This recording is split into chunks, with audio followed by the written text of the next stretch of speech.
Hello everybody, welcome to my YouTube channel learning is fun. My name is Seema Agarwal.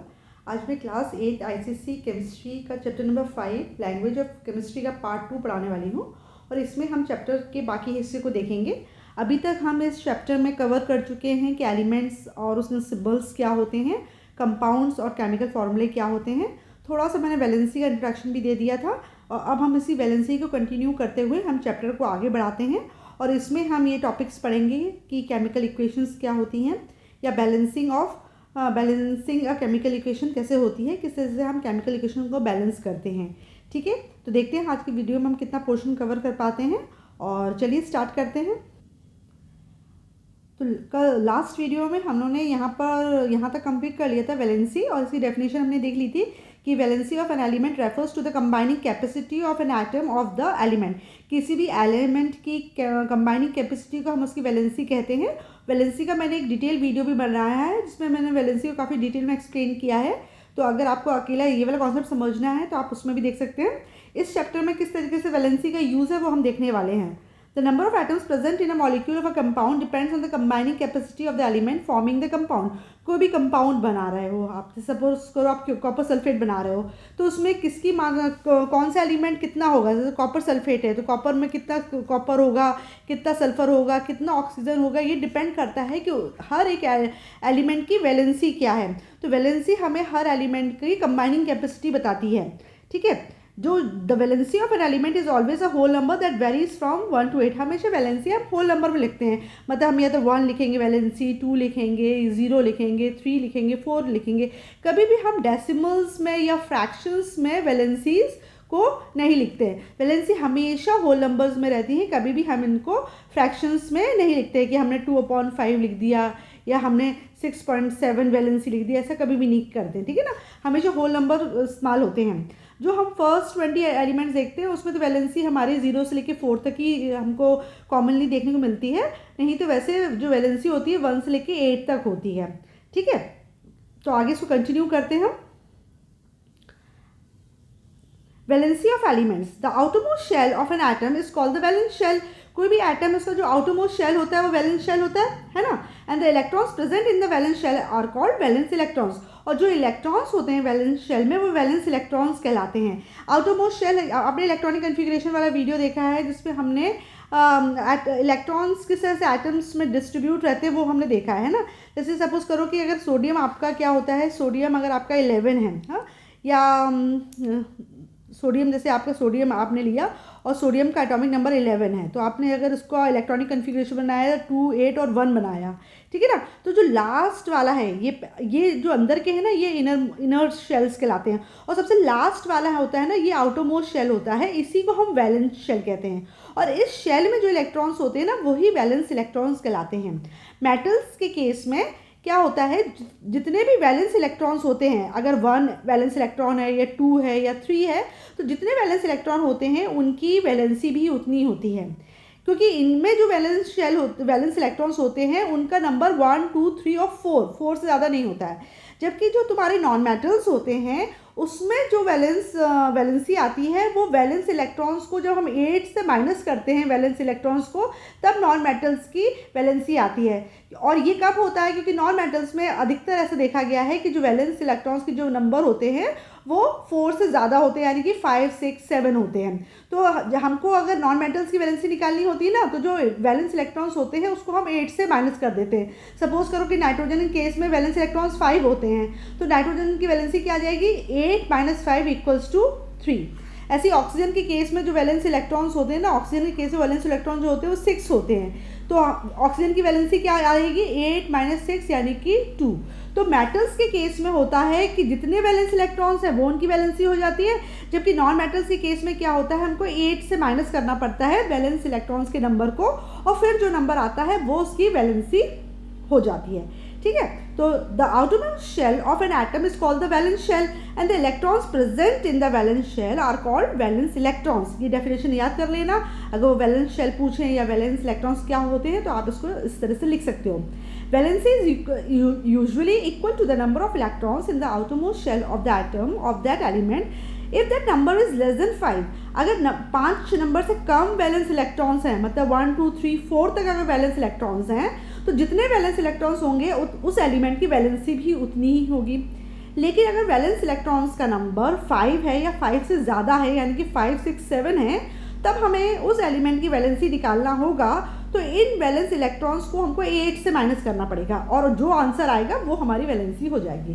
ठीक है, if the number in the outermost electron if the number in the outermost shell is 5 or more than 5, the valency is 8 minus the number. For example, oxygen has 6 electrons in the outermost shell, its valency is 2, 8 minus 6 equals to 2। जैसे कि मैंने अभी भी example दिया कि जो तुम्हारा जो ऑक्सीजन होता है ना, उसका एटॉमिक नंबर क्या होता है, 8 होता है ना, एटॉमिक नंबर 8 है ऑक्सीजन का।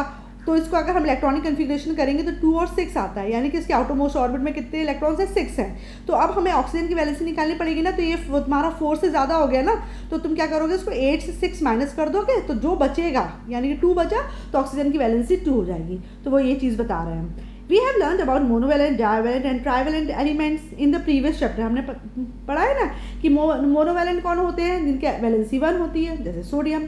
डाइवैलेंट कौन से होते हैं, जिसकी वैलेंसी 2 होती है, जैसे कि कैल्शियम। ट्राइवैलेंट कौन से होते हैं, जिसकी वैलेंसी 3 होती है, जैसे कि aluminium. In addition to these there also exist tetravalent and pentavalent elements that exhibit valency 4 and 5। तो मोनोवैलेंट, डाइवैलेंट और ट्राइवैलेंट तो होते ही हैं, साथ में टेट्रावैलेंट और पेंटावैलेंट एलिमेंट्स भी होते हैं। टेट्रावैलेंट का तो सबसे कॉमन एग्जांपल है कार्बन।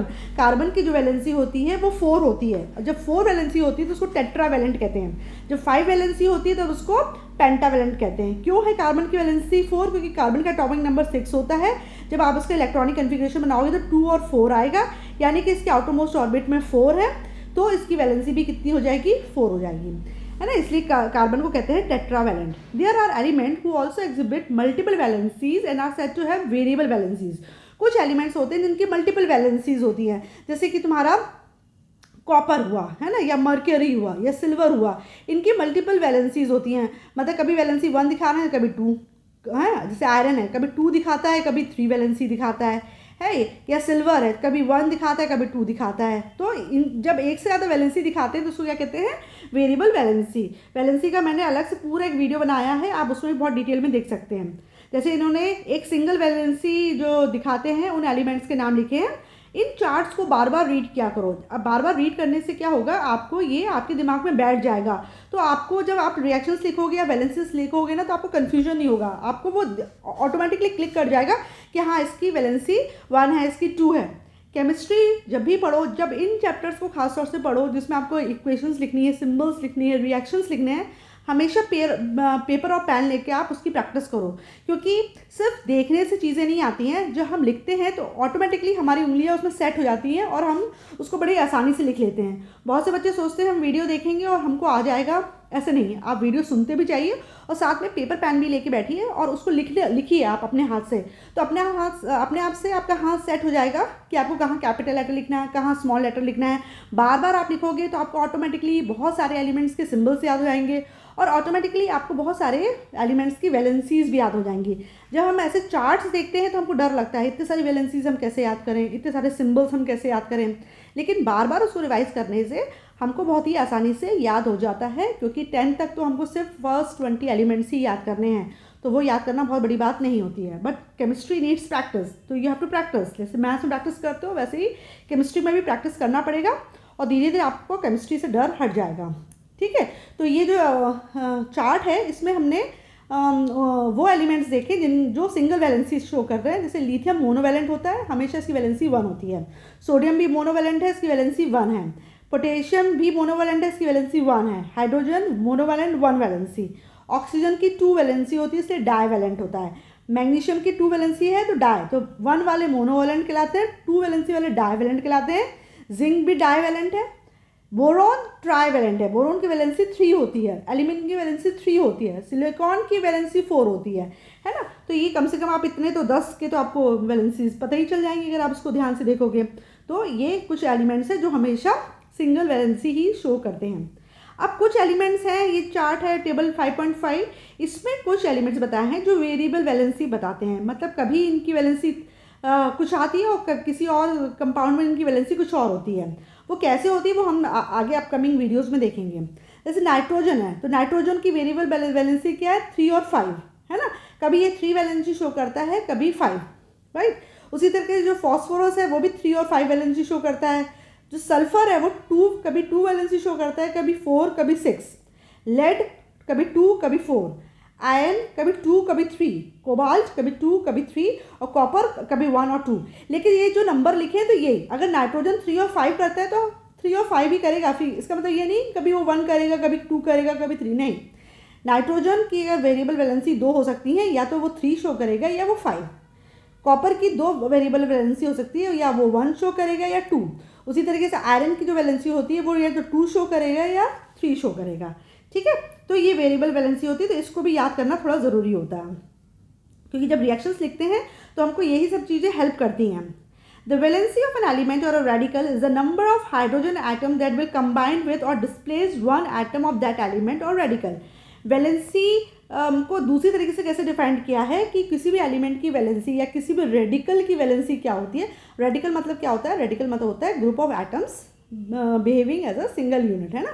जैसे तुम्हारा अमोनिया है तो अमोनिया में अमोनियम आयन है तो अमोनियम रेडिकल है, तो वो NH4 हो गया, लेकिन वो पूरे की वैलेंसी 1 होती है। तो ग्रुप ऑफ एटम्स है ना वो, जो कि एक यूनिट की तरह बिहेव कर रहे हैं, तो उसको रेडिकल कहते हैं, ठीक है। तो दूसरी डेफिनेशन क्या है वैलेंसी की, the valency of an element or radical is the number of hydrogen atoms that will combine with or displace one atom of that element or radical. तो किसी भी एलिमेंट की रेडिकल है वो, किसी भी एलिमेंट की वैलेंसी वो होती है कि कितने नंबर ऑफ हाइड्रोजन एटम वो कंबाइन कर रहा है या उनको डिस्प्लेस कर रहा है, ठीक है। जैसे कि क्योंकि हाइड्रोजन की जो वैलेंसी होती है वो 1 होती है। अब इन्होंने पहला एग्जांपल दिया, in hydrogen chloride molecule 1 atom of chlorine combines with 1 atom of hydrogen, thus the valency of chloride is 1। जैसे इस पहले वाले एग्जाम्पल में इन्होंने HCl का एग्जाम्पल दिया, हाइड्रोजन की वैलेंसी क्या है, 1, ठीक है। और जब क्लोरीन हाइड्रोजन के साथ कंबाइन हुई तो एक ही हाइड्रोजन के साथ कंबाइन हुआ ना, क्लोरीन सिर्फ एक हाइड्रोजन के साथ कंबाइन हुआ ना, इसलिए क्लोरीन की वैलेंसी क्या है, 1। तो एक तरीका ये है वैलेंसी फाइंड आउट करने के लिए कि कोई भी एलिमेंट कितने हाइड्रोजन के साथ कंबाइन कर रहा है। जैसे वाटर के केस में तुम्हारा ऑक्सीजन जो है वो 2 हाइड्रोजन के साथ कंबाइन हो रहा है ना, तभी H2O बन रहा है। इसका मतलब ऑक्सीजन की वैलेंसी कितनी हो जाएगी, 2 हो जाएगी, ठीक है। उसी तरीके से अमोनिया के केस में देखो, नाइट्रोजन कितने हाइड्रोजन के साथ कंबाइन हो रहा है, 3 हाइड्रोजन के साथ कंबाइन हो रहा है ना, तो नाइट्रोजन की वैलेंसी क्या हो जाएगी, 3। तो ये दूसरा तरीका है वैलेंसी डिफाइन करने का कि कोई भी एलिमेंट हाइड्रोजन के कितने एटम के साथ कंबाइन कर रहे हैं, ठीक है ना। The valency of an element or radical is the number of hydrogen atom that will combine with or displace one atom of the that element or radical. उसी तरीके यहाँ पे मीथेन में एग्जाम्पल दिया है, कार्बन 4 हाइड्रोजन के atom के साथ कंबाइन कर रहा है। इसका मतलब कार्बन की वैलेंसी क्या हो जाएगी, 4। मतलब आप कोई भी कंपाउंड देखो और उसमें ये देखो कि हाइड्रोजन कितने लिखे हुए हैं, जितने हाइड्रोजन लिखे होंगे उसकी वैलेंसी उतनी होगी, क्लियर। तो ये भी एक तरीका है वैलेंसी को डिफाइन करने का, right. Now valency of ions, an ion is a charged particle which is formed when an atom or a group of atoms gain or lose electrons। Ions क्या होते हैं, आयंस चार्ज्ड पार्टिकल होते हैं, मतलब वो particle जिसके ऊपर plus charge या माइनस चार्ज लिखा हुआ है, ठीक है। ये हमने अगर अकेला Na लिखा यानी कि ये एटम है, अगर हमने इसके ऊपर एक प्लस चार्ज निकाल दिया यानी कि सोडियम का ये आयन है।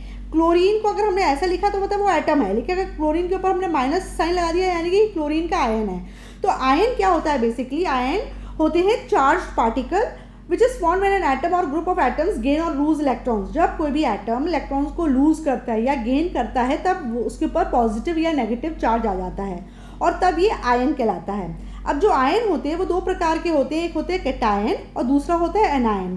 कैटायन क्या होता है, a cation is formed when an atom or group of atom lose electron by developing a positive charge. Cations जो होते हैं उसमें पॉजिटिव चार्ज होता है। जब कोई भी एटम, कोई कैटायन दो, पहले क्या होता है, आयंस में तो चार्ज होता है, पहली बात तो ये हो गई।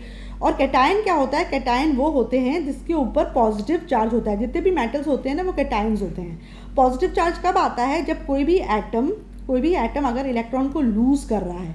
जब इलेक्ट्रॉन को आप लूज करते हो तो आपके ऊपर क्या आता है, आपके ऊपर पॉजिटिव चार्ज आता है। जैसे कैल्शियम 2 इलेक्ट्रॉन को लूज करके उसके ऊपर 2 पॉजिटिव चार्ज आ जाते हैं। और जैसे कि अगर वो गेन कर रहा है, अगर कोई भी इलेक्ट्रॉन को ले रहा है, जैसे ऑक्सीजन का एटम है वो 2 इलेक्ट्रॉन को लेता है, ऐड कर रहा है, तो इसलिए जो ऑक्सीजन का जो होगा उस पर 2 नेगेटिव चार्ज आएंगे। तो जो जिस पे नेगेटिव चार्ज होता है वो एनायन कहलाता है, जिस पे पॉजिटिव चार्ज होता है वो कैटायन कहलाता है। दूसरा, जितने भी मेटल्स होते हैं वो कैटायन होते हैं, जितने भी नॉन मेटल्स होते हैं वो एनायन होते हैं। और पॉजिटिव चार्ज आएगा या नेगेटिव चार्ज आएगा वो डिपेंड करता है कि इलेक्ट्रॉन आपने लूज़ किया है ये कि गेन किया हुआ है। जब भी कोई एटम इलेक्ट्रॉन्स को लूज़ करता है, मतलब देता है, जब भी कोई भी एटम इलेक्ट्रॉन्स को लूज़ करता है यानी कि देता है, तब उस पर पॉजिटिव चार्ज आता है और तब वो कैटायन कहलाता है। कोई भी एटम जब इलेक्ट्रॉन्स को एक्सेप्ट करता है तो उस पर नेगेटिव चार्ज आता है और वो कहलाएगा एनायन। कितना पॉजिटिव चार्ज आएगा या कितना नेगेटिव चार्ज आएगा ये डिपेंड करता है कि उसने कितने इलेक्ट्रॉन्स को लूज़ किया है या कितने इलेक्ट्रॉन्स को उसने एक्सेप्ट किया है। अगर उसने 2 इलेक्ट्रॉन लूज़ किए हैं तो उस पर 2 पॉजिटिव चार्ज आएंगे। अगर उसने 2 इलेक्ट्रॉन्स को गेन किया है तो 2 नेगेटिव चार्ज आएंगे। अगर उसने 3 इलेक्ट्रॉन्स को लूज़ किया है तो 3 पॉजिटिव चार्ज आएंगे एंड सो ऑन। ठीक है, तो इस तरीके से ये कॉन्सेप्ट वर्क करता है। अब ये जो टेबल दिया है इसमें elements, ions formed and their symbols, इसमें बताया है कि कौन सा एलिमेंट कौन से आयंस को बनाता है और उसका सिंबल क्या होता है। ठीक है, तो इसको जरा हम ध्यान से देखते हैं, क्योंकि यही सब चीज़ें ज़रूरी होती हैं जानना जब हमको केमिकल फार्मूला लिखना सीखना होता है या केमिकल रिएक्शन सीखना पड़ता है। तो सबसे पहला स्टेप ही, अगर आपको केमिकल रिएक्शन सीखना है तो सबसे पहले आपको सिंबल्स याद करने पड़ेंगे, फिर आपको वैलेंसीज याद करनी पड़ेगी, फिर उसका किस तरीके से केमिकल फार्मूला बनाते हैं हम वो याद करना पड़ता है, और फिर हम लास्ट में केमिकल रिएक्शंस लिखते हैं और फिर उसको बैलेंसिंग सीखते हैं। ठीक है, तो जैसे इस वाले चार्ट में इन्होंने दिखाया है कि जैसे कैल्शियम जो है वो कैल्शियम का आयन क्या बनेगा, कैल्शियम आयन कहलाएगा, और उसको कैसे लिखेंगे, Ca2+, मतलब इसके ऊपर वैलेंसी क्या आती है +2। जो कॉपर होता है वो 2 वेरिएबल वैलेंसी शो करता है। कॉपर जब छोटी वैलेंसी शो करता है तो उसको क्यूप्रस कहते हैं, जब वो बड़ी वैलेंसी शो करता है तो उसको क्यूप्रिक कहते हैं। कोई भी एलिमेंट जो वेरिएबल वैलेंसी बताते हैं तो उनकी जो छोटी वाली वैलेंसी होती है उसमें उनके नाम के आगे अस लग जाता है और बड़ी वाली वैलेंसी के आगे नाम उनका एक लग जाता है। ठीक है, जैसे कॉपर के केस में वेरिएबल वैलेंसी 1 और 2 होती है, तो कॉपर जब +1 वैलेंसी शो करता है तो वो क्यूप्रस कहलाता है, और जो +2 वैलेंसी शो करता है तो वो क्यूप्रिक कहलाता है। आयरन भी वेरिएबल वैलेंसी शो करता है, लेकिन इसकी वेरिएबल वैलेंसी क्या होती है, 2 और 3। तो 2 और 3 में कौन सा छोटा है, 2। तो जब आयरन 2 वैलेंसी शो करता है तो फेरस कहलाता है, जब 3 वैलेंसी शो करता है तो फेरिक कहलाता है। मैग्नीशियम सिंगल वैलेंसी शो करता है और इसको Mg2+ कहते हैं, इसमें 2 वैलेंसी आती है। पोटेशियम आयन को हम K+ करके लिखते हैं, सोडियम आयन को हम Na+ करके हम लिखते हैं। ठीक है, उसी तरीके से हम, ठीक है, तो सोडियम को हम Na+ से लिखते हैं, और आपका जिंक है, जिंक आयन वो भी 2+ से शो कर रहा है। ब्रोमाइड आयन जो होता है उसको नेगेटिव वैलेंसी होती है, उसको Br- से शो करते हैं। क्लोराइड आपका Cl- होता है, फ्लोराइड F- होता है, ऑक्साइड O2- होता है, सल्फाइड S2- होता है। तो पहले तो आपको पता होना चाहिए, सल्फाइड लिखना है तो S लिखना पड़ेगा, ऑक्साइड लिखना है तो O लिखना पड़ेगा, फ्लोराइड है तो F होगा, क्लोराइड है तो Cl होगा। तो आपको ये चार्ट्स को बार बार आपको देखोगे तो आपको समझ में आ जाएगा कि किसको हम किस तरीके से लिखते हैं। रेडिकल क्या होता है, जैसे मैंने भी बताया, radical refers to an atom of an element or group of atoms of different elements present as a single unit having a positive or negative charge on it. मतलब ग्रुप ऑफ एटम्स हैं जो कि एक single unit की तरह behave कर रहे हैं, उसमें प्लस या माइनस चार्ज लगा हुआ है। जैसे आपको ये याद करना पड़ेगा, जैसे आपका ये अमोनियम है, अमोनियम को हम हमेशा NH4 लिखते हैं। ठीक है, तो अमोनियम जो है, जो अमोनियम रेडिकल है उसको NH4 लिखा जाता है और उसकी वैलेंसी होती है +1। जो कार्बोनेट होता है वो हमेशा CO3 लिखा जाता है और उसकी वैलेंसी होती है -2। हाइड्रोक्साइड या इसको हाइड्रोक्सिल भी कहते हैं, इसको OH लिखा जाता है और इसकी वैलेंसी होती है -1। हाइड्रोजन कार्बोनेट हो या बाइकार्बोनेट, एक ही चीज़ होती है, आप हाइड्रोजन कार्बोनेट बोलो या बाइकार्बोनेट बोलो, और इसको लिखते हैं HCO3। ये पूरी एक यूनिट की तरह बिहेव कर रही है, इसलिए ये रेडिकल है और इस पर जो वैलेंसी है -1। नाइट्रेट की वैलेंसी है NO3 और नाइट्रेट का जो फॉर्मूला है वो NO3 और वैलेंसी है -1। नाइट्राइट होता है NO2, तो यहाँ पे कोई मिसप्रिंटिंग नहीं है, अगर नाइट्रेट लिखोगे तो NO3 लिखोगे, नाइट्राइट लिखोगे तो NO2 लिखोगे, और वैलेंसी दोनों की -1 है। फॉस्फेट का जो फॉर्मूला होता है वो है PO4 और वैलेंसी है -2। Sulphate SO4 valency -2। Sulphide SO3 valency -2। Acetate CH3COO valency -1। तो मोस्टली जितने भी इंपॉर्टेंट रेडिकल्स हैं ना वो इन्होंने स्टार्ट में दे दिए हैं। उसी तरीके से इन्होंने बाइसल्फेट दिया है HSO4 -1 वैलेंसी, बाइसल्फाइड है तो HSO3 -1 वैलेंसी, बाइकार्बोनेट है तो HCO3 -1 और डाइक्रोमेट है तो Cr2O7 -2 वैलेंसी है। तो ये ही रेडिकल्स हैं जो आपके बार बार केमिकल फॉर्मूलाज में आते हैं। अगर मैंने तुमसे बोल दिया कि तुम सोडियम कार्बोनेट लिखो तो भाई सोडियम तो तुमने लिख दिया कि सोडियम Na है, ठीक है ना। अब तुम्हें कार्बोनेट ही नहीं लिखना आ रहा है कि कार्बोनेट क्या होता है, CO3 लिखूं कि CO2 लिखूं कि CO4 लिखूं, यही नहीं समझ में आ रहा है तो फिर कैसे लिखोगे। और दूसरी बात आपको ये भी पता होना चाहिए 2 नंबर नीचे से CO दोनों कैपिटल लिखते हैं और 3 नंबर नीचे लिखते हैं, तो ये ऐसे ही होता है। ऐसा ये गलत हो जाएगा, आपने CO लिखा और 3 भी साथ में ऐसे लिख दिया तो ये गलत हो जाएगा। तो आपको लिखना भी सीखना है कि कौन सा नंबर हमको कहाँ आता है। जैसे क्रोमेट है तो Cr क्रोमियम हो गया, 2 यहाँ आएगा, फिर O कैपिटल आएगा और 7 नीचे आएंगे। तो आपको इसको लिखना बार बार पेपर पेन में लिखोगे ना तो आपका हाथ सेट हो जाएगा। तो इसको लिखना सीखो पहले तो कि कौन से ग्रुप को, कौन से रेडिकल को हम कैसे लिखते हैं, है ना। जैसे हाइड्रोक्सिल ग्रुप है, कहने को हाइड्रो एक्सेल है तो मोस्टली बच्चे क्या कहते हैं, हाइड्रो वर्ड पहले आ रहा है ना तो वो पहले एच लिख देते हैं फिर बाद में ओ लिखते हैं, जबकि ये गलत है। हाइड्रोक्सिल OH होता है, ठीक है, ओ पहले आता है। फॉस्फेट PO4 होता है। तो पहले जब आपको ये लर्न होगा ना कि फॉस्फेट ऐसे लिखना है, नाइट्रेट को NO3 लिखना है, अगर नाइट्राइट लिखा है तो NO2 लिखना है। जब तुम इस चीज़ को प्रैक्टिस कर लोगे ना तो काफ़ी फॉर्मूलेज लिख लोगे बहुत आसानी से। इसलिए ये जो चार्ट्स हैं ना, ये इंपॉर्टेंट चार्ट्स हैं, ये तो लर्न करने ही करने हैं, ठीक है। तो इसको जब प्रैक्टिस करोगे तो आपको बड़ी आसानी से चीज़ें आ जाएंगी। अब हम आगे चलते हैं। जैसे अब यहाँ तक जो पढ़ा है उसमें हम देखते हैं आपको कितना आया। The dash of an atom is a whole number that varies from 1 to 8। कौन सा नंबर 1 से 8 तक वेरी करता है, हमने जस्ट अभी पढ़ा है वैलेंसी, है ना। इसका आंसर क्या है, वैलेंसी। वैलेंसी जो होती है वो 1 से 8 तक वेरी करती है ना, वैलेंसी। फिर नेक्स्ट क्या है, dash is the outermost shell of the atom. Outermost shell किसको कहते हैं, वैलेंस शेल को आउटरमोस्ट शेल कहते हैं ना। वैलेंस शेल जो होता है वो आउटरमोस्ट शेल होता है। A dash is formed when an atom or group of atoms lose electrons by developing a positive charge। क्या बनता है जब कोई भी एटम इलेक्ट्रॉन्स को लूज करता है और उसके ऊपर पॉजिटिव चार्ज आता है, तब वो कैटायन बन जाता है। कैटायंस के ऊपर पॉजिटिव चार्ज होता है। A dash refers to a group of different atoms present as a single unit having positive or negative charge on it। कौन ग्रुप ऑफ एटम्स होते हैं जो सिंगल यूनिट की तरह बिहेव कर रहे हैं, उनके ऊपर पॉजिटिव होता है चार्ज या नेगेटिव चार्ज, तो ये होते हैं रेडिकल्स। रेडिकल्स ही वो ग्रुप ऑफ एटम्स हैं जो कि सिंगल यूनिट की तरह बिहेव करते हैं और इनके ऊपर या तो पॉजिटिव चार्ज होता है या negative. The chemical formula of ammonium is, ammonium का केमिकल फार्मूला क्या होता है, NH4। अब देखो मुझे तो लर्न है तो मैंने लिख दिया, ठीक है ना, लेकिन आपको लर्न करना पड़ेगा, ठीक है। NH4 उसका फार्मूला होता है, उसकी वैलेंसी क्या होती है, +1, ठीक है। तो उसका फार्मूला है NH4 और वैलेंसी क्या है, +1। तो ये चीज़ आप लोगों को जैसे लर्न करोगे तो अपने आप से आपको याद हो जाएगी। 2-3 बार रिवाइज करोगे, that is more than sufficient, right. तो होप आप इतना अच्छे से करोगे, ठीक है।